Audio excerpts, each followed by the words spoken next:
crianças! Espero que todos vocês estejam bem. Sejam bem-vindas à nossa aula de matemática, aula de número 18. E hoje nós vamos falar de novo, relembrar, falar de novo sobre um assunto que a gente vive martelando, e que cai muito em provas externas, daí a necessidade da gente estar sempre voltando nesse assunto, que são gráficos e tabelas. Os gráficos de coluna são os mais usuais, A gente sempre vê os gráficos de coluna. Mas para que servem os gráficos? Os gráficos é a representação em desenho da organização da informação que se pretende passar. Márcio, você falou muito difícil agora. Não, não tem nada difícil.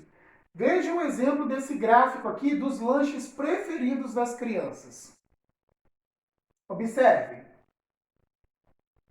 Como vocês podem perceber, o gráfico de coluna ele é organizado de forma que a maior coluna traz o maior número, de adeptos e a menor coluna traz o menor número de pessoas que gostam de determinado lanche. E assim por diante. Então, as tabelas trazem as informações distribuídas, organizadas, e o gráfico é, na verdade, o visual da informação da tabela. Entenderam? Os gráficos podem ser feitos de diversas formas. Na área da saúde, por exemplo, tem um gráfico estatístico aqui sobre a contaminação do coronavírus. Observem como que o gráfico vai crescendo à medida que a contaminação vai aumentando. Tá vendo?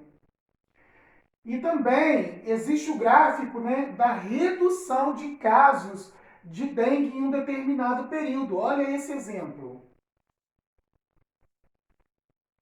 Observaram? Então, para que servem os gráficos? Os gráficos servem para organizar as informações estatísticas ou as informações que a tabela traz, que também podem ser informações estatísticas nessa tabela, organizar visualmente. Ou seja, você bate o olho no gráfico e consegue perceber quais são as informações que ele nos traz, Existem vários tipos de gráficos e tabelas. O uso de cada um deles depende da natureza das informações. Num gráfico de barras verticais, é a altura que mostra a variação da quantidade, por exemplo. O importante é saber interpretá-los para obter as informações pedidas. Lembraram do que eu falei? É a altura, que traz realmente essas informações de forma explícita, ou seja, você bate o olho no gráfico de coluna, maior e menor, você sabe qual é a maior quantidade e qual é a menor quantidade, certo? Questão de número 1 do caderno pedagógico. Observe o gráfico que Rosana fez com base nos dados dos 2 primeiros dias de campanha de doação de roupas do seu município e complete a tabela de acordo com os dados do gráfico. Vocês têm aí a quantidade de roupas arrecadadas, a parte mais escura na segunda-feira e a parte mais clara na terça-feira. Observem as colunas.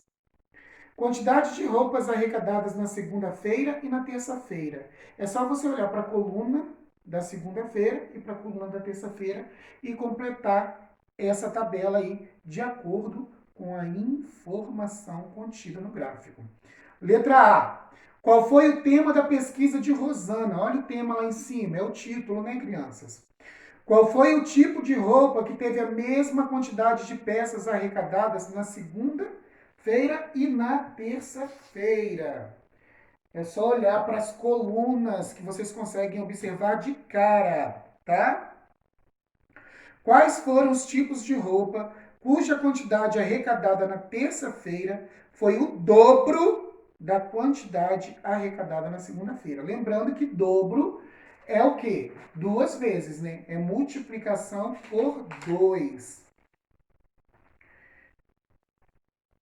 As informações são diversas. Os gráficos eles podem trazer milhares de informações. Bater o olho num gráfico de coluna é você entender que a coluna maior significa maior quantidade e a menor quantidade. Certo? Não tem erro. Espero que vocês consigam fazer todas as atividades com muita atenção. Eu costumo citar o exemplo de outros gráficos, por exemplo, o gráfico de pizza, que a gente chama também de gráfico de setores. Olha aí um exemplo clássico aí no quadro de os lanches mais pedidos numa lanchonete com gráfico de setores. Percebam? Percebam esse exemplo de gráfico de setores. Observem ali o título dele, em quantas partes ele está dividido, quais são as informações que ele traz, qual é a maior quantidade, quais são as menores quantidades. Observem, tá? Passado esse exemplo do gráfico de setores, agora nós vamos analisar um gráfico de raio, que é o gráfico de linha que a gente chama, né? Que ele vai subindo ou descendo de acordo com a flutuação da informação, ou seja, do menor para o maior ou do maior para o menor. Ordem crescente ou ordem decrescente de informações. Percebam aí um exemplo de gráfico de linha. Ah, Timácio, por que eu preciso ter conhecimento de todos esses gráficos, sendo que no exercício tem só o gráfico de coluna? É importante para que vocês adquiram mais informações, tá?